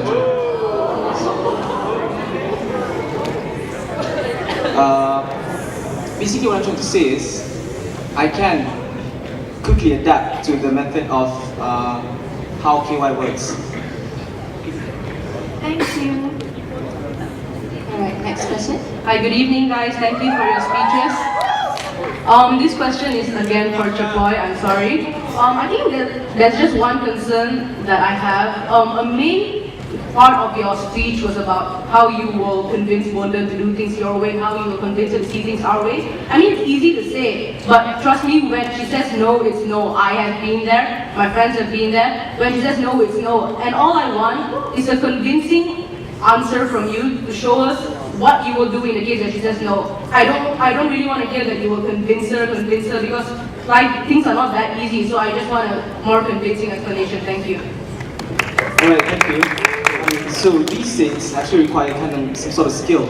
Okay, I cannot really explain the skills in detail, but when talking to a superior, especially for those who have a lot of experience and being at your age, I mean, she has a lot of experience and a lot of good and bad experiences. So I have been working with these kind of people as well in my previous school, and not just in schools actually, elsewhere as well. So I don't know how to explain you in detail, but there are the steps that you can take when someone says no. And one of those, I'll just address some of them. One of those is like by suggesting ideas and looking into some stuff that maybe you can find to help her. Because the thing is, sometimes these people have a lot of jobs and they don't have enough time to think about this stuff. So you have to do the thinking for them, help them in a way. Okay? So in this way, I can help Bonda find new ways and find new methods to actually come about the thing that we're trying to achieve. So it's not just trying to convince her, it's doing something for her and making it convincing for her. That's it. Alright, Fatila? Okay, I have a question for Chapoy. You said that you're the best person to be part of the SE, but why don't you know there's only one person competing for the president, which is Azrai? So, and you said that you're not competing for presidency anymore because there's some other people that are competing. So, since it's only Azrai, would you compete to be a president now? Thank you for the question. Excuse me, can you explain the first part again? I'm sorry. The first part, you say you're the best fit to be an SE, but you're not updated to be to the news. What's happening around KY? For example, the president. Okay. So the thing is, at first, let me correct you. I didn't say I was the best for the SC. I said I was the best fit for the treasurer. But Isn't treasurer part of the SC? Yes. Meaning I'm fit for the treasurer, not the president. Okay. Yeah, I'm asking about the SC. Yeah, I'm best at playing the role for the treasurer for the SC. Is that clear enough? Okay. Moving on. So about Azrai's situation. At first, there were going back from the part where there's already enough people running for the president. So then I moved back. Okay. So at first there are already 3, excluding me, running for the president. And the thing is, the issues that came about, people pulling out and etc. Actually, having a president. There's 2 parts to this answer, to this question. Answering the question. The first is having a president is okay enough. Okay, not saying that I don't want to go. I don't want to run for president. Actually, it's too heavy for me to run for the president, to do the job as a president. Like I mentioned earlier. Okay, the first reason why I wanted to run for the treasurer is because I see that I can do the jobs pretty well. And seeing the president, it's a bit heavy. It's heavier than the treasurer. Well, in different sense. Okay, in terms of paperwork, it will be heavier. But then, in terms of discussion, there's a lot of aspects. It's a lot heavier, and I don't think I can cope with all of that. But when I say that I wanted to become the president afterwards, I mean before that, why I wanted to be the president when no one was running, I had in my mind, okay, Chapoy, if you're running for the president, you can't do this anymore. You can't do that anymore. You can't do this anymore. All right. But at the same time, I see this thing is important. Okay, I don't want to address them because, well, it's kind of personal. But now that there's the president, so I walk back. But why is it now just us, right? You may ask. At first there were already 3, but then one pulled out. And then another pulled out. But at the time when the second person pulled out, it was already it was already too late because there was a limit.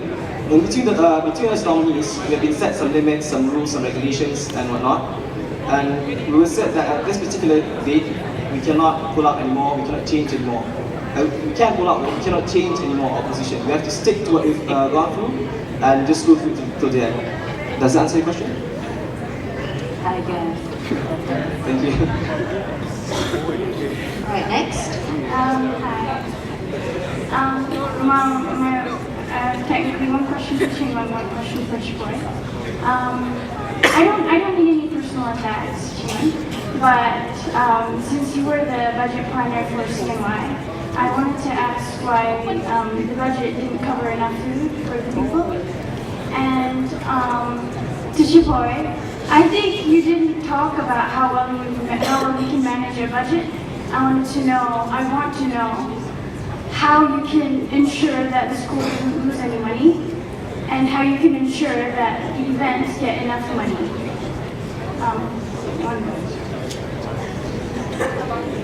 Thank you for your question, Mike. First of all, I want to clarify that the budget is sufficient for the meals. There is no relation between insufficient meals and the budget. We planned the budget for enough people, but the problem was with the management when the food was served. We did tell the caterer, the garden seafood, to ration the foods, but somehow it wasn't carried out. So people in the front row, they got more food, and it seems that there was a lot of waste. And I apologize to the people who didn't get enough food, who were lining up for so long. But if we were to increase the budget, and no future action is to be taken on this food rationing, even with a high budget, but wasted food, there seems to be no point. Is that answer?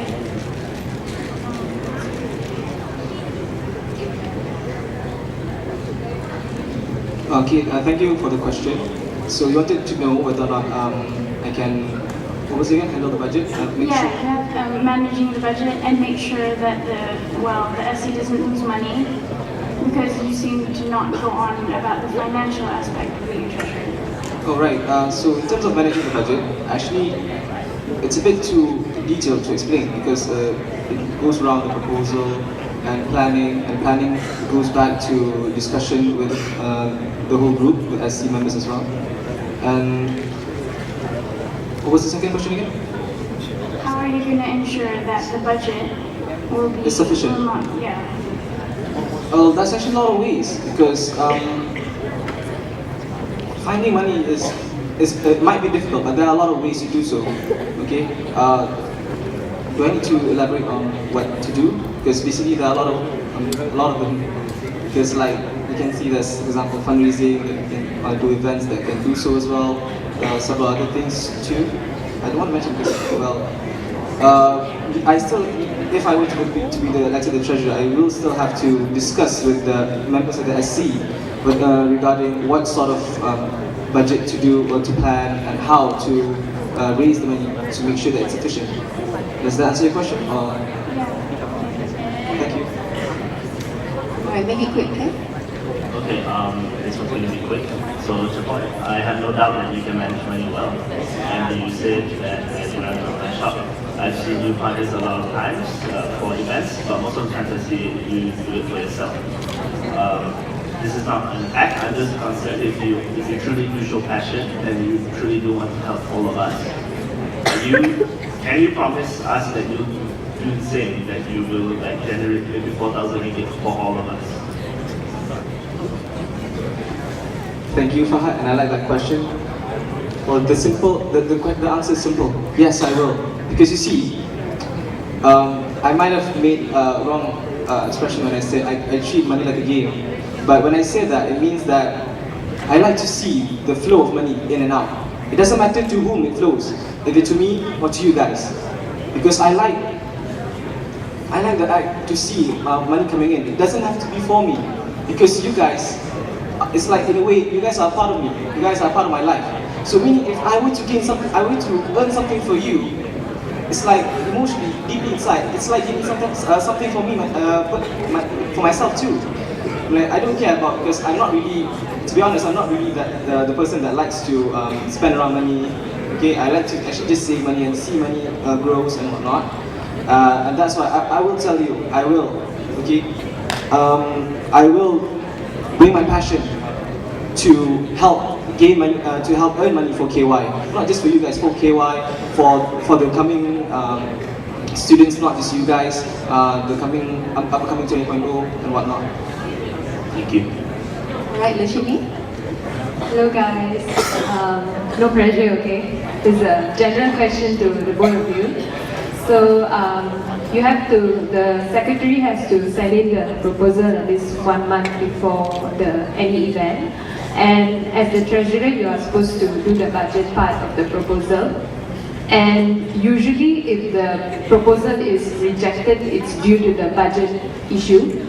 So, and if the SS calls the person who sends in the proposal, it would be the secretary. So the secretary would be called to the SS to clarify about those issues. So as a treasurer, what would you do if the proposal is rejected because of the budget issue?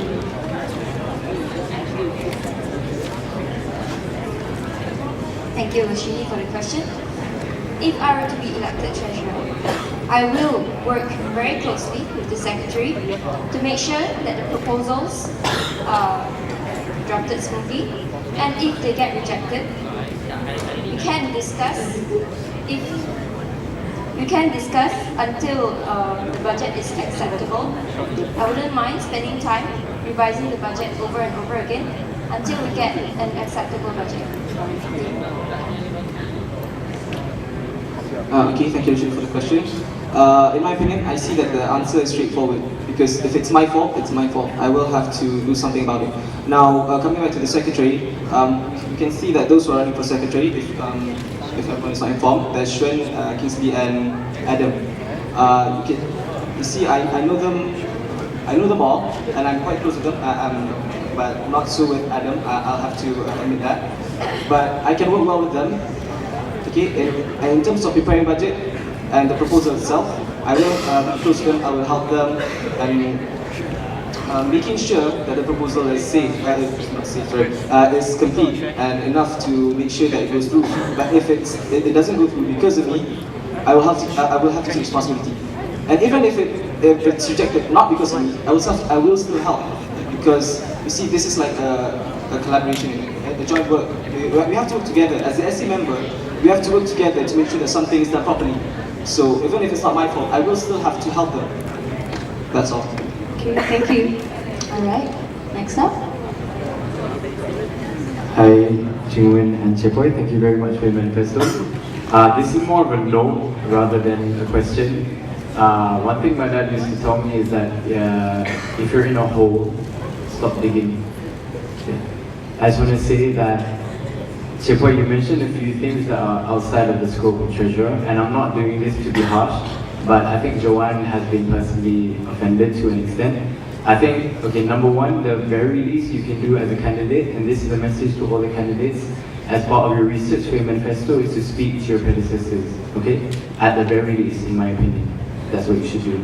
Make sure you know the scope of your job, okay? It's not the job of the treasurer to fundraise. By no means does Joanne fundraise for KY. And by no means is the budget discussed with the entire SC. The budget is discussed with the HICOM, and then it's passed on to the senior management team. And discussions take place there, okay? I'm not here to be harsh, but I'm just here to be realistic about things. Make sure you guys know the scope of your jobs, okay? And make sure you do your research. Okay, thank you very much, Chepoy and Jimmy. Thank you. So, thank you guys for your questions. Thank you, Chino. Oh, okay. I'm sorry as well for wrongly addressing the high com for the SC, because actually sometimes I get mixed up with them, not because I see them as the same, it's because to me both of them have to work closely, and we are like a whole, so we need to work close together. So maybe I got mixed up. So.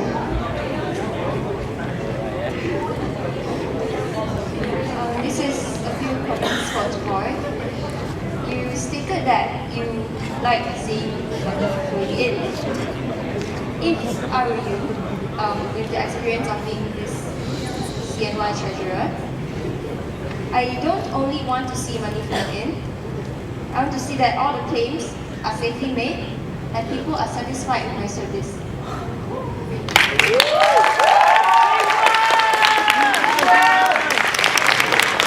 Next, you said that you will work with the secretary, and you did mention Kingsley and Adam. What about Jenny? Okay.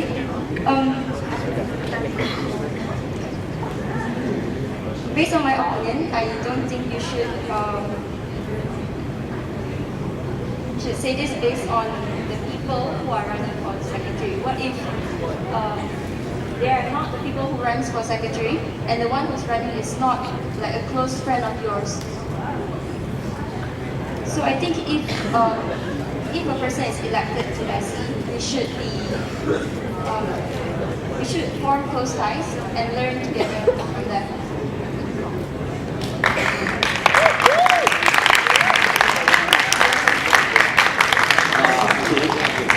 Someone had a question, so I will answer it. So the first one being, am I able to do the claims, make sure everything is proper? Now, being from a background that has been in a leading position, that leads a group, I see that it is very important. Maybe you all don't know, because previously I was a president for a body in my previous school, so I see that these things are really important. And I do not like, personally, I do not like to see any mistakes or anything done wrongly when something has been made up. Not made up, meaning I think it has been confirmed. If any one of us did not do their jobs properly, it would actually, anyone would be mad if that happens. So me, having this experience myself, I know that I do not want to upset the ones who have planned this out. Okay, not just the HICOM, the SC, but also the SMTs. Okay, when people plan something, they expect it to be done, and that's why I really see this. Even if it's a tiny detail, but we have to pay attention to detail. So the second part was skipping it. Working with certain people. I don't mind working with anyone, actually, to be honest. In my circle of friends, I have friends from different backgrounds, from different style of thinking, a lot of different things. So I can see that I can be friends with anyone, and if in a way I do not, I make them uncomfortable, I do always change myself. I do not like to see people be uncomfortable with me, because I had this experience a lot before. So every time I see someone who's uncomfortable with me, or is already comfortable with me, I'll make sure that whatever happens in the end, people can make good conversations with me and whatnot. Alright, thank you Chingwen and Saiful. You may take your seats. Thank you for your questions, everyone. And last for tonight would be VP Female.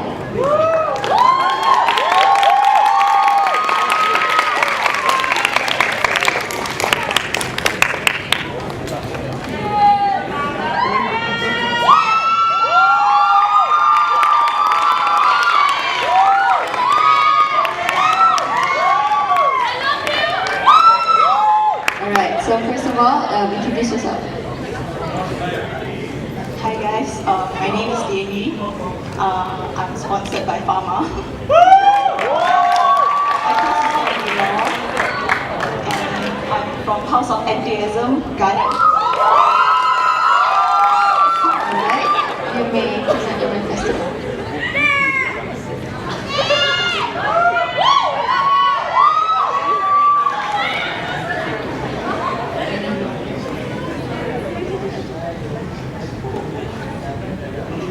Good evening to everyone present here.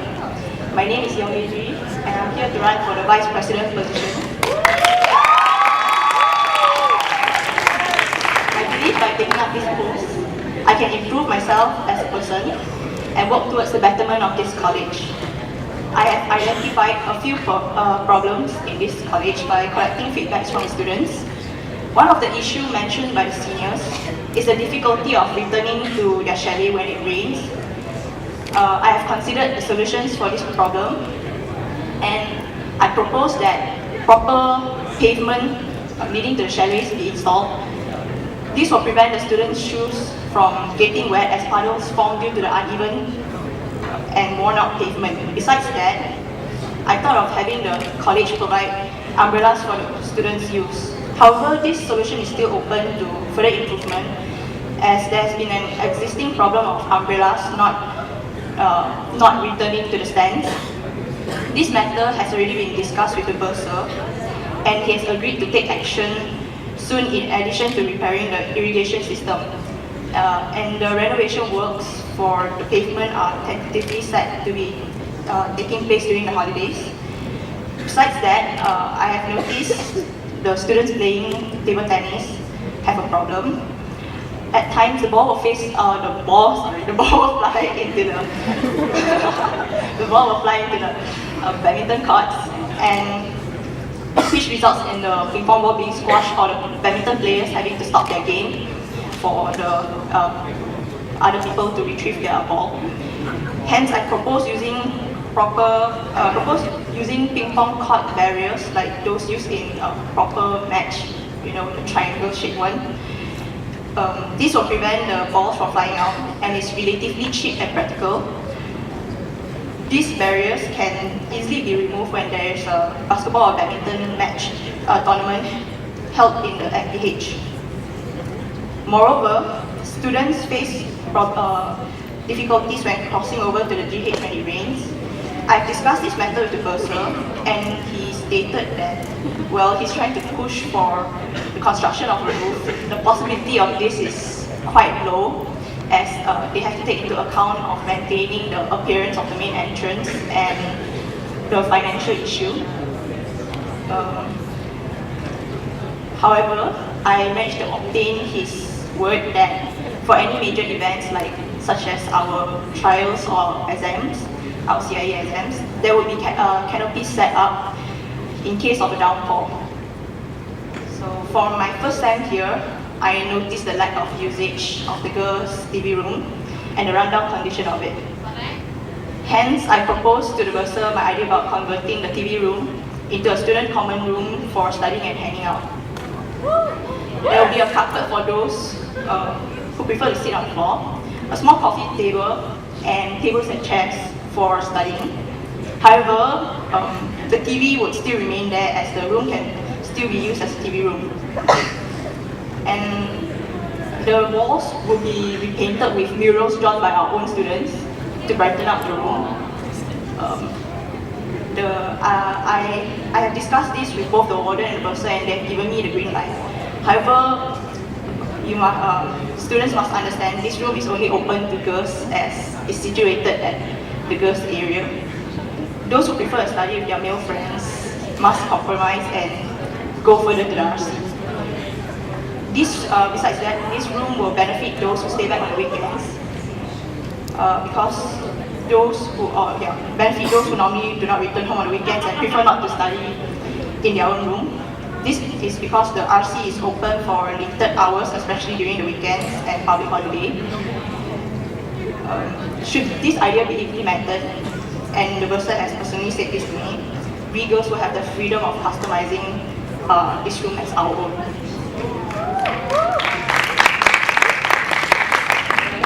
Last but not least, I pledge to give my all in ensuring the students' rights are not infringed upon. I will hear the voices of the students by ensuring the demands made are reasonable.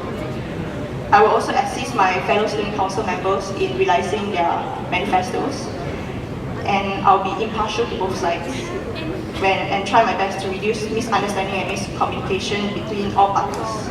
Besides that, I'll give my all to make sure the student council members are united as one. to improve our fellow student welfare. Thank you.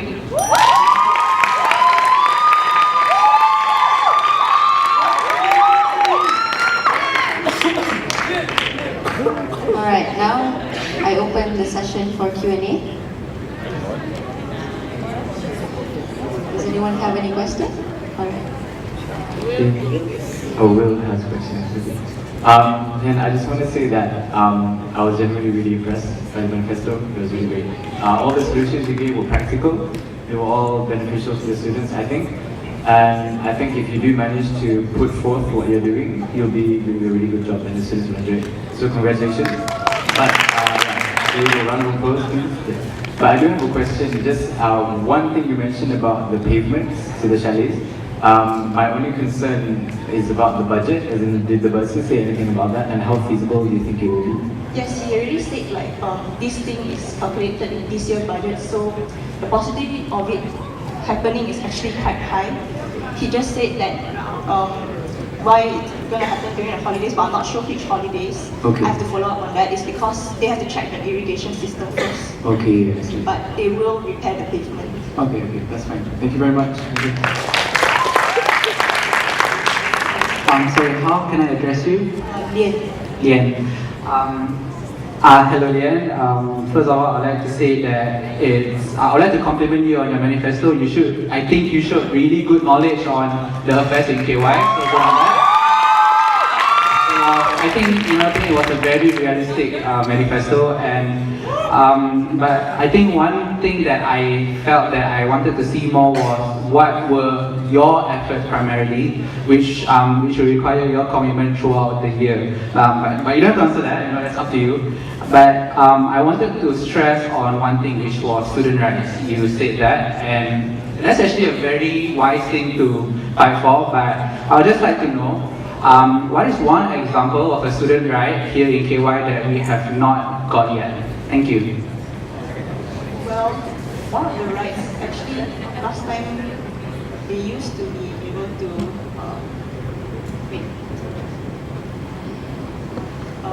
Sorry. One right that is the most important to make it healthy. I feel it's actually our right to choose the teachers. I feel personally, I think I speak for many here. I generally also feel like paying so much money for this, coming to this school, I prefer. I'm not saying our teachers are not good. I feel like they are brilliant in their own fields, but they are not really able to. They're not coached to teach, if you get what I mean. But however, due to some SC problem, SS problems, I feel maybe the college might not really get what we really want to push for, and I feel that as a SC member next time, I really want to get a message across that we really want to just push together for a better school. I mean, better teachers means better students. So I hope that answers your question.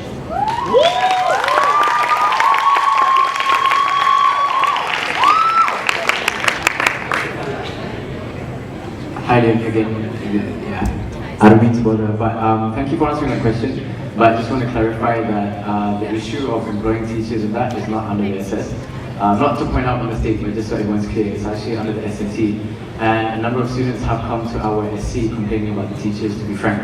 Not saying that they're bad, but sometimes things can be improved. And we do try to get the message across, but you have to understand that I'm not trying to hold you back, but as you go into your job, hopefully you're becoming the vice president, you need to keep in mind that it's not easy as well, because your hands are pretty tired when it comes to the issue of employing teachers, but do try your best always, okay, in trying to get across the concerns of the students. Do what you need to do, get a petition started, consider suggesting things that the SMT can do, instead of letting them, for example, carry forward with their own agendas sometimes. But yeah, as long as you keep that in mind, you'll do. But thank you for answering that question really honestly.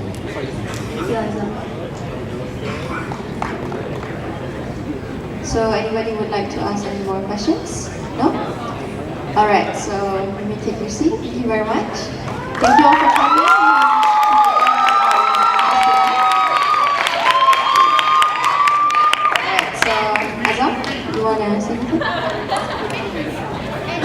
Okay, so thank you all for coming. Thank you so much for supporting us for the night. For the remaining candidates, as well as those who spoke tonight, stay back. The others can adjourn to your respective chalets and villas and apartments. Thank you so much for coming. Have a pleasant night. Assalamualaikum. Thank you, Alan. Thanks for coming.